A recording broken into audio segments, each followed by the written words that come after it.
एक समय की बात है। एक गांव में सफेद साड़ी वाली चुड़ैल का आतंक था। चुड़ैल रात भर गांव में घूमती और गांव का जो भी आदमी उसे दिखाई देता उसे वो घायल कर देती। अरे कोई तो बचाओ, मर गया रे। एक रात हरिया अपने खेत से अपने घर लौट रहा था कि तभी अचानक उसके सामने चुड़ैल आ जाती है। अरे बाप रे, ये चुड़ैल कहाँ से आ गई? आज तो मैं गया काम से।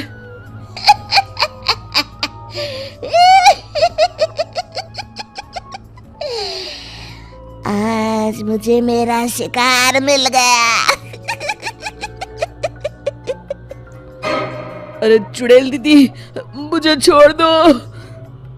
जैसे ही चुड़ैल हरिया की तरफ बढ़ती है, हरिया वहाँ से भाग जाता है और अपने घर के दरवाजे पे पहुँचता है।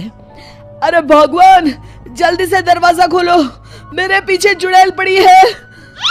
हरिया की पत्नी जल्दी से दरवाजा खोल देती है।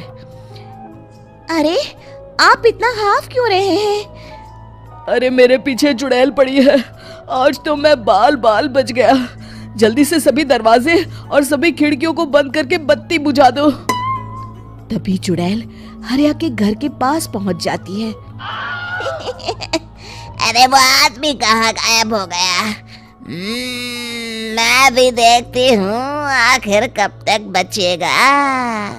मैं अपने शिकार को इतनी आसानी से नहीं छोड़ती। इतना कहकर चुड़ैल वहां से चली जाती है। वहीं दूसरी तरफ हरिया और उसकी पत्नी दोनों अपने घर की खिड़की से ये सब देख रहे होते हैं। अरे बाप रे, ये तो बड़ी डरावनी चुड़ैल थी। अगले दिन ये बात आग की तरह पूरे गांव में फैल जाती है और धीरे धीरे लोग चुड़ैल के डर के मारे शाम होते ही अपने घरों से बाहर निकलना बंद कर देते हैं। कुछ दिनों के बाद भाई, मैंने तो इस चुड़ैल के डर के मारे रात को अपने खेतों को पानी देना बंद कर दिया है। कहीं मेरी फसल सूख गई तो मैं तो कहीं का नहीं रहूंगा। साहूकार का कर्जा कैसे चुकाऊंगा? अरे भाई, पूरे गांव वालों का यही हाल है। पता नहीं ये चुड़ैल हमारे गांव में कहां से आ गई। फिर एक दिन गांव के पास वाली नदी के किनारे एक बहुत बड़े तांत्रिक के आने की बात कुछ गांव वालों को पता चलती है। वो लोग जाके ये बात गांव के मुखिया को बताते हैं। मुखिया जी, नदी के किनारे एक बहुत ही पहुंचे हुए तांत्रिक बाबा आए हैं। हमें उनसे मदद मांगनी चाहिए। मैंने सुना है वो बड़े बड़े भूतों और चुड़ैलों को अपने वश में कर लेते हैं। मुखिया जी सभी गांव वालों को लेकर उस तांत्रिक के पास पहुंच जाते हैं। ओम फट स्वाहा, ओम फट स्वाहा। तभी तांत्रिक अपनी बंद आंखों को खोलकर कहता है, क्या बात है? तुम सब लोग यहाँ क्यों आए हो? मुखिया जी उस तांत्रिक को सारी बात बता देते हैं। अच्छा, तो ये बात है। और तांत्रिक अपनी आंखों को बंद कर लेता है। मैं देख रहा हूँ तुम्हारे पूर्वजों ने बहुत पाप किए थे, जिससे ये गांव अब श्रापित हो चुका है। उसी के फल स्वरूप तुम्हारे गांव में चुड़ैल आई है। ये चुड़ैल बहुत खतरनाक है, ये किसी को नहीं छोड़ेगी। हे भगवान, मर गए रे, अब क्या होगा? तभी गांव के मुखिया जी कहते हैं, बाबा, इस चुड़ैल से हम सबको बचा लीजिए।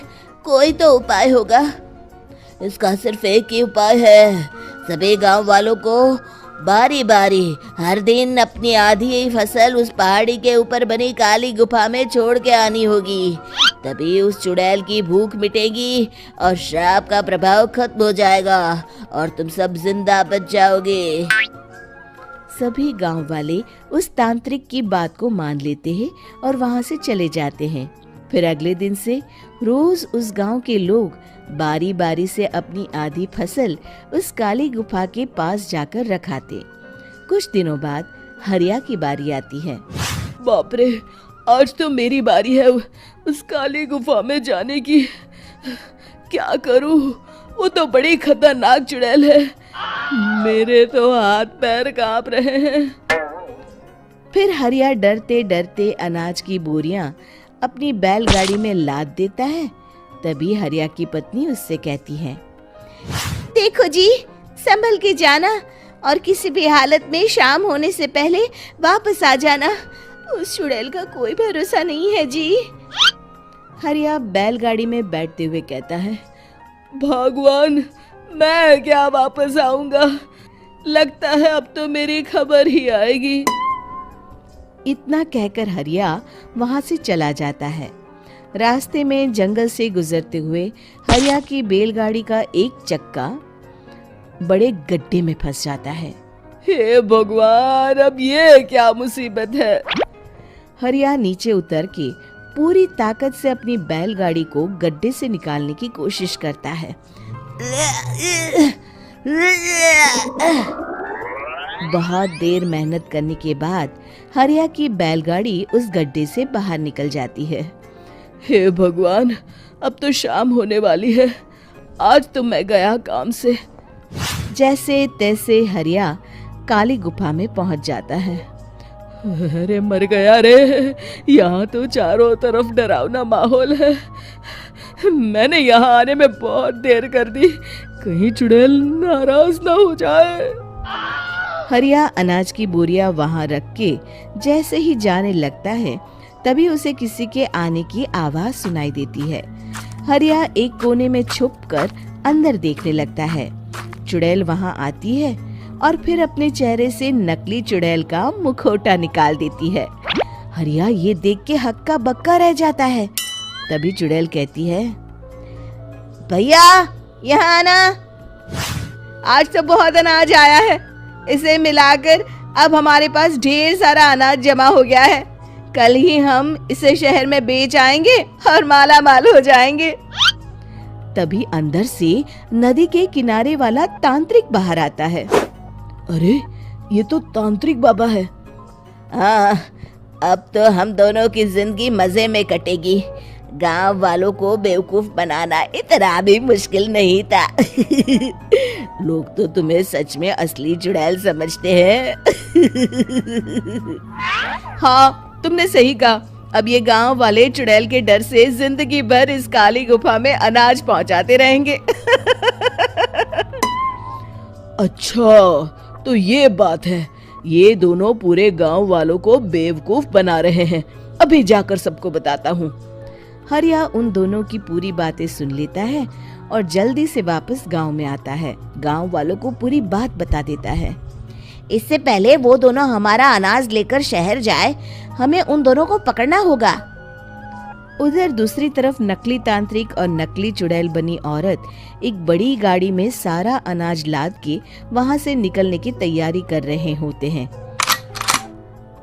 जल्दी करो, इससे पहले हमें कोई देख ले। हमें यहाँ से निकलना होगा। और तभी वो दोनों देखते हैं कि सामने से सभी गांव वाले अपने अपने हाथों में मशाल लेके आ रहे हैं। दोनों बुरी तरह डर जाते हैं। रुक जाओ, तुम दोनों का भांडा फूट चुका है।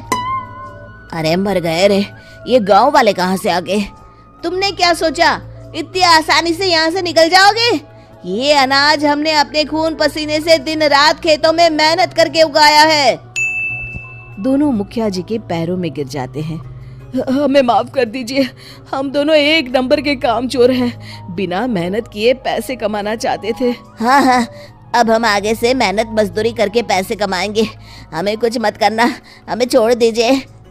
इतना कह के दोनों गांव छोड़ के भाग जाते हैं और सभी गांव वाले फिर से खुशी खुशी रहने लगते हैं। शिक्षा तभी तो कहते हैं कि किसी भी समस्या का समाधान केवल सूझबूझ से ही करना चाहिए और कभी हिम्मत नहीं हारनी चाहिए।